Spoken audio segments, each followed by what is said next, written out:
आज सर्वोच्च न्यायालय को इन दो न्यायाधीशों की टिप्पणियों ने खाप पंचायत या उस कट्टरपंथी शरिया अदालतों से भी निचले और घटिया स्तर पे पहुंचा दिया है।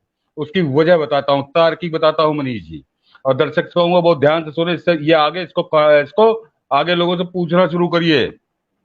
मनीष जी, नूपुर शर्मा के खिलाफ किस अदालत में मुकदमा चल रहा है? किसी अदालत में मुकदमा चला अभी तक? बिल्कुल नहीं। नहीं, कोई एफआईआर ही नूपुर नहीं शर्मा है को उसकी। बता एफआईआर तो कई सारी है, लेकिन हाँ, है, एफआईआर तो कई सारी हैं, अलग अलग जगहों पे कर दी गई। नूपुर शर्मा के खिलाफ किसी अदालत में कोई मुकदमा नहीं चल रहा। नूपुर शर्मा के खिलाफ किसी अदालत में कोई आरोप पत्र तक दाखिल नहीं किया गया है। नूपुर शर्मा के खिलाफ किसी अदालत ने आरोप तय नहीं किए हैं। जरा गौर करिए। और दोषी ठहराना तो बड़ी दूर की बात कि नूपुर शर्मा को किसी अदालत ने दोषी ठहराया, ये पहले स्पष्ट हो जाए। उसके बाद आज सुप्रीम कोर्ट में ना नूपुर शर्मा थी, ना नूपुर शर्मा के खिलाफ आरोप लगाने वाला कोई था। नूपुर शर्मा के खिलाफ कोई आरोप लगाने वाला नहीं था, नूपुर शर्मा के खिलाफ कोई आरोप पत्र नहीं था। तो ये दोनों जस्टिस जो है किस किस आधार पर टिप्पणियां कर रहे थे? किस आधार पर जस्टिस सूर्यकांत और जस्टिस परादी वाला, इन्होंने किस आधार पर नूपुर शर्मा को दोषी ठहरा दिया? आज सुप्रीम कोर्ट में कोई तथ्य नहीं रखे गए, इससे पहले किसी कर अदालत में नहीं रखे गए। कोई तथ्य नहीं, कोई गवाह नहीं, कोई आरोपी नहीं, आरोप लगाने वाला नहीं। तो ये जस्टिस परादी वाला जस्टिस सूरकांत ने भाषणबाजी क्यों शुरू कर दी?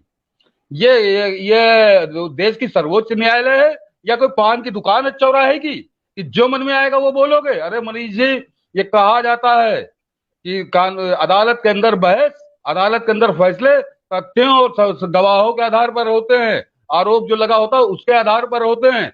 कुछ था ही नहीं। नूपुर शर्मा के खिलाफ एक एफआईआर दर्ज है। तो क्या ये सुप्रीम कोर्ट के जो न्यायाधीश हैं, ये अखबार पढ़ के और न्यूज चैनल देख के फैसले सुनाते हैं? और अगर ये है तो ये बहुत खतरनाक संकेत है, और ये बताता है कि इस देश के सर्वोच्च न्यायालय का स्तर कितना घटिया हो चुका है। जब कोई तथ्य ही नहीं है आपके पास, तो आपने किस आधार पर टिप्पणियां की हैं, ये पहले तय करिए। किस आधार पर जस्टिस सूर्यकांत और जस्टिस परादी वाला जो है, उन्होंने किस आधार पर टिप्पणियां कर दी? मैंने कहा ना कि नूपुर शर्मा के खिलाफ आरोप लगाने वाला कोई नहीं था। नूपुर शर्मा के खिलाफ अभी तक कोई आरोप पत्र किसी छोटी बड़ी अदालत में तय ही नहीं हुआ। नूपुर शर्मा पे आरोप तक तय नहीं हुए। तो क्या पुलिस में दर्ज एफआईआर के आधार पे ये फैसले सुनाएगा सुप्रीम कोर्ट? नूपुर शर्मा उस खुद अदालत में नहीं थी, ना नूपुर शर्मा के विरोध वाला कोई वहां पे था। तो ये किस आधार पर ये टिप्पणियां की गई हैं? आप समझ रहे होगे मनीष जी।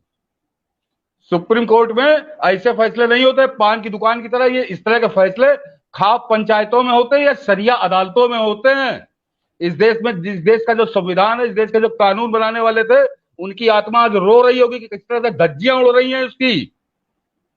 ये कोई घर की पंचायत है या ये चौराहे की पान की दुकान है?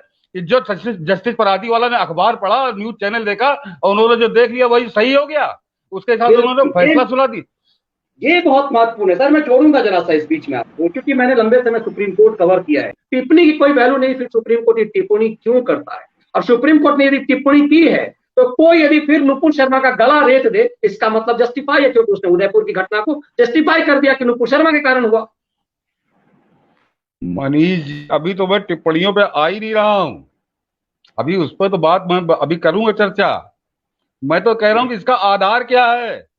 किस आधार पर उन्होंने नूपुर शर्मा को दोषी ठहरा दिया? उन्होंने आर्डर नहीं दिखा, लेकिन जो टिप्पणियां की, इसका मतलब उन्होंने नूपुर शर्मा को दोषी ठहरा दिया। और कायदे से तो नूपुर शर्मा के बयान से वो आग नहीं लगी थी जो आज इनकी टिप्पणियों से लग गई। और आधारहीन टिप्पणियां, तथ्यहीन टिप्पणियां, साक्ष्यहीन टिप्पणियां, ये देश के सर्वोच्च न्यायालय का बैठा न्यायाधीश कर रहा है। शर्म आनी चाहिए। बताएं इस देश को। या ये कहें कि हम सारे फैसले अखबार पढ़ के और न्यूज चैनल देख के करते हैं। अब वकीलों का और गवाहों का, सबूतों का कोई महत्व इस देश में नहीं है। या तो ये कहें ये दोनों न्यायाधीश तमाशा बना दिया इस देश की सर्वोच्च न्यायालय को इन्होंने। किस आधार पर किया? मैं कह तो रहा हूं कि किस आधार पर उन्होंने टिप्पणियां की हैं, क्या तथ्य थे उनके पास? या कहें कि हम अखबार पढ़ के टिप्पणियां करते हैं, अखबार पढ़ के फैसले सुनाते हैं। तो और सबसे खास बात मनीष जी कि इनकी इन टिप्पणियों से इतना खतरनाक मैसेज गया है कि उन जिहादियों को गला काटने की छूट मिल गई है, बहाना मिल गया है कि नूपुर शर्मा के बयान की वजह से देश में आग लग गई। ये संदेश देना चाहते हैं। तो पहली बात तो ये कि आज की जो टिप्पणियां थी, ये जालसाजी थी, ये धोखाधड़ी थी इस देश के संविधान के साथ और इस देश के कानून के साथ। सबसे बड़ा धोखा था।